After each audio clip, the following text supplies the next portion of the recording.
Battery চালিত autorickshaw বন্ধ নয়, বরং ব্যবহার বাড়ানোর পক্ষে জ্বালানি মন্ত্রণালয়। প্রতিমন্ত্রী বলছেন, বিদ্যুৎ চালিত এসব যান কেবল পরিবেশের বান্ধবী নয়, এর ফলে জ্বালানি আমদানির খরচও কমবে। তবে ফিটনেস ইস্যুটি বিআরটিএ দেখবে, এমনটাও জানান নসরুল হামিদ। পরিবেশবাদীরাও বলছেন, এই গাড়ি ব্যবহারের আরও বেশি বাড়ানো উচিত। ইজি বাইক মূলত ব্যাটারি চালিত অটোরিকশা। পুরনো ধাঁচের এসব ব্যাটারি আমদানি করা। প্রতিদিন ৫-৬ ঘন্টার চার্জে গাড়ি চলে নেই। প্রায় ৪০ লাখ পরিবারের জীবন জীবিকা ইজি বাইকের সাথে জড়িত, তাই এর ব্যবহার বাড়ানোর কথাও বলেন তিনি। আমি এদেরকে বলি বাংলার টেসলা। নিজে হাতে তৈরি করছেন, আমাদের উদ্ভাবনী শক্তি দিয়ে কাজ করছেন, আমরা এদেরকে বাধা দিচ্ছি না।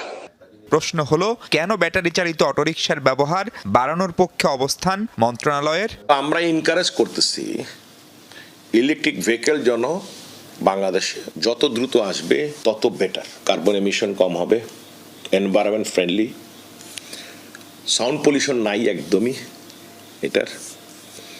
আমার তেল ইম্পোর্ট বন্ধ হবে। অবশ্য এসব যানবাহনের পরিবেশ আন্দোলনের সাথে সম্পৃক্ত এই জ্বালানি বিশেষজ্ঞ বলছেন, ইজি বাইক মূলত ব্যাটারি চালিত অটোরিকশা। পুরনো ধাঁচের এসব ব্যাটারি আমদানি করা।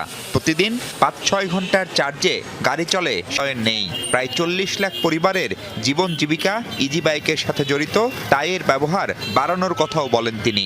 আমি এদেরকে বলি বাংলার টেসলা। নিজে হাতে তৈরি করছেন, আমাদের উদ্ভাবনী শক্তি দিয়ে কাজ করছেন, আমরা এদেরকে বাধা দিচ্ছি না। প্রশ্ন হলো, কেন ব্যাটারি চালিত অটোরিকশার ব্যবহার বাড়ানোর পক্ষে অবস্থান মন্ত্রণালয়ের?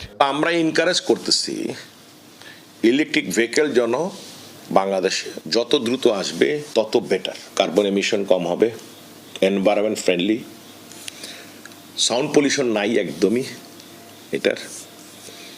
আমার তেল ইম্পোর্ট বন্ধ হবে। অবশ্য এসব যানবাহনের পরিবেশ আন্দোলনের সাথে সম্পৃক্ত এই জ্বালানি বিশেষজ্ঞ বলছেন, বিশ্বব্যাপী এখন বিদ্যুৎ চালিত গাড়ির জয় জয়কার। সারা পৃথিবী এখন এগিয়ে যাচ্ছে ফসিল ফুয়েল থেকে সরে বিদ্যুতের দিকে, ইলেকট্রিক ভেহিকেলের দিকে এগিয়ে যাচ্ছে। সুতরাং আমাদের এখানে যে হোম গ্রোন একটা সিস্টেম গ্রো করছে, এটা গ্রো করতে দেওয়া উচিত, এটাকে বাধা দেওয়া তো অবশ্যই উচিত না।